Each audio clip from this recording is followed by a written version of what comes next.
ਇੱਕ ਜ਼ਮਾਨਾ ਸੀ ਜੀ ਉਦੋਂ ਸਾਡੇ ਬਚਪਨ 'ਚ ਇੱਕ ਦੌਰ 'ਚ ਰਿਵਾਜ ਚੱਲਿਆ ਸੀ ਚੂੜੀਦਾਰ ਪਜਾਮਿਆਂ ਦਾ ਅਤੇ ਕੁਰਤਿਆਂ ਦਾ। ਉਹ ਮੁੰਡੇ ਕੁੜੀਆਂ ਦੋਵੇਂ ਹੀ ਪਾਉਂਦੇ ਹੁੰਦੇ ਸੀ। ਉਹ ਜ਼ਾਹਿਰ ਹੈ ਉਹ ਲਖਨਊ ਦਾ ਬੜਾ ਅਸਰ ਸੀ ਸਾਡੇ 'ਤੇ ਸ਼ੁਰੂ ਤੋਂ ਹੀ, ਸਾਡੇ ਬਾਨੀਆਂ 'ਤੇ ਵੀ ਸਾਡੇ ਬਜ਼ੁਰਗਾਂ 'ਤੇ ਵੀ। ਅਤੇ ਸਾਨੂੰ ਤਾਂ ਖੈਰ ਇੰਨਾ ਸ਼ਊਰ ਨਹੀਂ ਸੀ ਉਦੋਂ, ਅਤੇ ਜਦੋਂ ਆਇਆ ਅਤੇ ਹੁਣ ਅਸੀਂ ਉਹਦੇ ਤੋਂ ਦੂਰ ਹੋ ਗਏ। ਲੇਕਿਨ ਗੱਲ ਦੱਸਣ ਦਾ ਮਕਸਦ ਹੋਰ ਹੈ ਕਿ ਇੱਕ ਦੌਰ ਇੰਝ ਦਾ ਸੀ ਕਿ ਜਦੋਂ ਚੂੜੀਦਾਰ ਪਜਾਮਿਆਂ ਦਾ ਰਿਵਾਜ ਸੀ, ਕੁਰਤਿਆਂ ਦਾ, ਕਢਾਈ ਵਾਲੇ ਕੁਰਤੇ, ਚੂੜੀਦਾਰ ਪਜਾਮੇ, ਇਹ ਬੰਦਿਆਂ ਬੁੜੀਆਂ 'ਚ ਕਾਮਨਲੀ ਪਾਏ ਜਾਂਦੇ ਹੁੰਦੇ ਸੀ।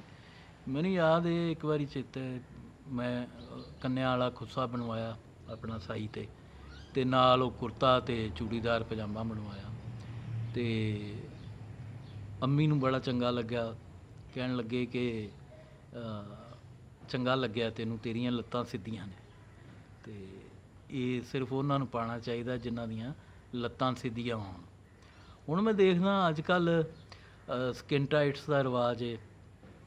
ਜਿਹੜੀ ਅੱਜ ਕੱਲ੍ਹ ਦੀ ਮੰਡੀਰ ਹੈ, ਅਸੀਂ ਤਾਂ ਹੁਣ ਬੁੱਢੇ ਹੋ ਗਏ, ਉਹ ਸਕਿਨ ਟਾਈਟਸ ਪਾਉਂਦੀ ਹੈ ਜਾਂ ਫਿਰ ਟਾਈਟਸ ਪਾਉਂਦੀ।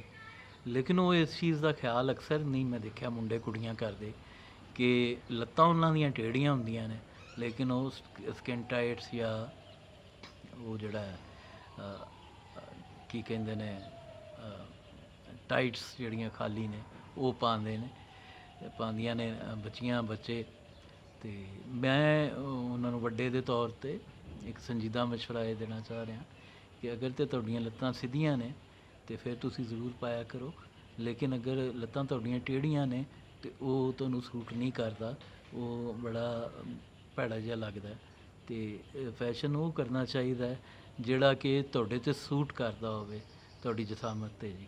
ਅਤੇ ਇੰਨਾ ਕੁ ਮਸ਼ਵਰਾ ਹੈ ਜੀ, ਕੋਈ ਪਰਸਨਲ ਨਾ ਲਵੇ ਇਹਨੂੰ, ਕੋਈ ਗੱਲ ਗੁੱਸਾ ਨਾ ਕਰੇ ਇਸ ਗੱਲ ਦਾ, ਬਸ ਇੰਨਾ ਕੁ ਸਲਾਹ, ਜਸਟ ਇੱਕ ਸਜੈਸ਼ਨ ਹੈ। ਅਗਰ ਕਿਸੇ ਨੂੰ ਮੰਦੀ ਨਾ ਲੱਗੇ ਅਤੇ ਉਹ ਇਹਦੇ 'ਤੇ ਗੌਰ ਕਰ ਲੈ ਜੀ। ਰੱਬ ਰਾਖਾ ਜੀ।